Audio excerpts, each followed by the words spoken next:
बुद्ध अपने शिष्यों को दे रहे थे उपदेश, तभी एक व्यक्ति को बुद्ध की बातें अच्छी नहीं लगी। वो उठा और बुद्ध का अपमान कर दिया। बुरी बातों को बार बार याद करने से हमारी परेशानियां बढ़ती हैं, मन अशांत होता है। इसलिए दुख देने वाली बातों को भूलकर आगे बढ़ना चाहिए। इस संबंध में गौतम बुद्ध का एक प्रसंग प्रचलित है। गौतम बुद्ध अलग अलग क्षेत्रों में भ्रमण करते और अपने शिष्यों को उपदेश देते थे। एक गांव में वे उपदेश दे रहे थे।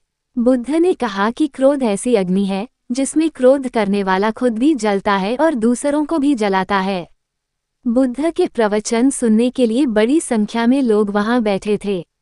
उन लोगों में बहुत गुस्से वाला एक व्यक्ति भी बैठा हुआ था। उसे ये बातें पसंद नहीं आई। वह अचानक उठा और बोलने लगा कि बुद्ध, तुम पाखंडी हो। बड़ी बड़ी बातें करना ही तुम्हारा काम है। तुम लोगों को भ्रमित कर रहे हो। तुम्हारी ये बातें आज कोई मायने नहीं रखती हैं। व्यक्ति लगातार बुद्ध को अपमानजनक बातें सुना रहा था। वहां बैठे सभी लोग ये देखकर हैरान थे कि बुद्ध ये सब शांति से सुन रहे थे, लेकिन कुछ बोल नहीं रहे थे। क्रोधी व्यक्ति बुद्ध को शांत देखकर और ज्यादा क्रोधित हो गया। वह बुद्ध के पास गया और उनके मुंह पर थूककर वहां से चला गया। घर पहुंचकर क्रोधी व्यक्ति का मन शांत हुआ तो उसे अपने किए पर बहुत पछतावा हुआ। वह बुद्ध से क्षमा मांगने पहुंचा, लेकिन उस गांव से बुद्ध पड़ोस के गांव के लिए निकल चुके थे।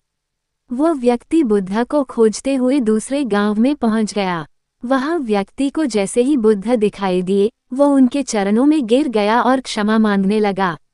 बुद्ध ने उस व्यक्ति से पूछा, तुम कौन हो और क्षमा क्यों मांग रहे हो? उस व्यक्ति ने कहा, क्या आप भूल गए?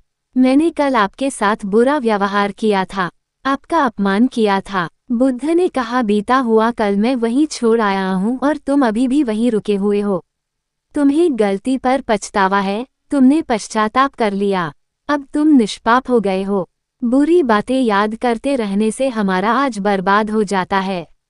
इस आदत की वजह से भविष्य भी बिगड़ सकता है। इसलिए बीते हुए कल की बातों को भूलकर आगे बढ़ना चाहिए।